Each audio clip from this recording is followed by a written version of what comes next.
ഈ ലോകത്ത് അനേക സംസ്കാരങ്ങൾ ഉണ്ടായിട്ടുണ്ട്. എത്ര സംസ്കാരങ്ങളാണ് ഈ ലോകത്തിൽ ഉണ്ടായതെന്ന് നമുക്ക് ആർക്കും പറയാൻ പറ്റില്ല. ചരിത്രത്തിന്റെ പാഠങ്ങളിൽ ചിലതിനെയൊക്കെ നമ്മൾ പഠിക്കാറുണ്ട്, അത്രയേ ഉള്ളൂ. എല്ലാത്തിനെ കുറിച്ച് നമുക്ക് അറിയില്ല, അതാണ് സത്യം. ഗ്രീസിലും റോമിലും മെസപ്പൊട്ടാമിയയിലും ബബിലോണിയയിലും അമേരിക്കയിലും ഒക്കെ ഉണ്ടായിരുന്ന പ്രാചീന സംസ്കാരങ്ങളെ കുറിച്ച് നമുക്ക് കുറെ അറിയാം. എന്നാൽ ഇന്നത്തെ ഓസ്ട്രേലിയയിലും ആഫ്രിക്കയിലും ഒക്കെ ഉണ്ടായിരുന്ന പ്രാചീന സംസ്കാരങ്ങളെക്കുറിച്ച് നമുക്ക് ഏറെയൊന്നും അറിയില്ല. പക്ഷെ ഒന്നറിയാം, ലോകത്തിലുണ്ടായിരുന്ന പ്രാചീന സംസ്കാരങ്ങൾ മുഴുവൻ ഈ പ്രകൃതിയെ ആരാധിച്ചവരും ആദരിച്ചവരുമായിരുന്നു. ഈ ലോകത്തിലുണ്ടായിരുന്ന പ്രാചീന സംസ്കാരങ്ങൾ മുഴുവൻ വൈവിധ്യങ്ങളെ ബഹുമാനിച്ചവരായിരുന്നു. സ്വാഭാവിക ജീവാവാസ വ്യവസ്ഥയായ വനം എത്രമാത്രം ശീതളവും സുന്ദരവും സുഖദവും ശ്യാമളവുമാണോ അതുപോലെയായിരുന്നു ലോകം. എന്നാൽ അവിടെയാണ് തോട്ടം വെപ്പുകാര് പണി തുടങ്ങിയത്. തോട്ടം വെപ്പുകാരുടെ സ്വഭാവം എന്താണ്?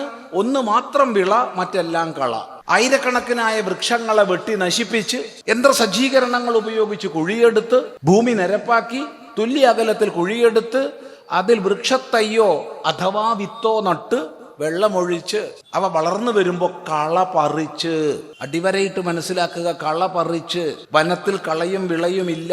അങ്ങനെയാണ് തോട്ടം സൃഷ്ടിക്കുന്നത്. ഈ തോട്ട സൃഷ്ടാക്കളാണ് ലോകത്തിലെ സംസ്കാരങ്ങളെ നശിപ്പിച്ചത്. ഏറ്റവും ലളിതമായ ഭാഷയിൽ പറഞ്ഞാൽ മതങ്ങളാണ് സംസ്കാരങ്ങളെ നശിപ്പിച്ചത്. ഇത് ചരിത്ര പാഠമാണ്. അതുകൊണ്ട് നമ്മൾ ചരിത്രം പഠിക്കുന്നവരാകണം. മനു അനുശാസിച്ചു, സ്വം ചരിത്രം ശിക്ഷേരൻ.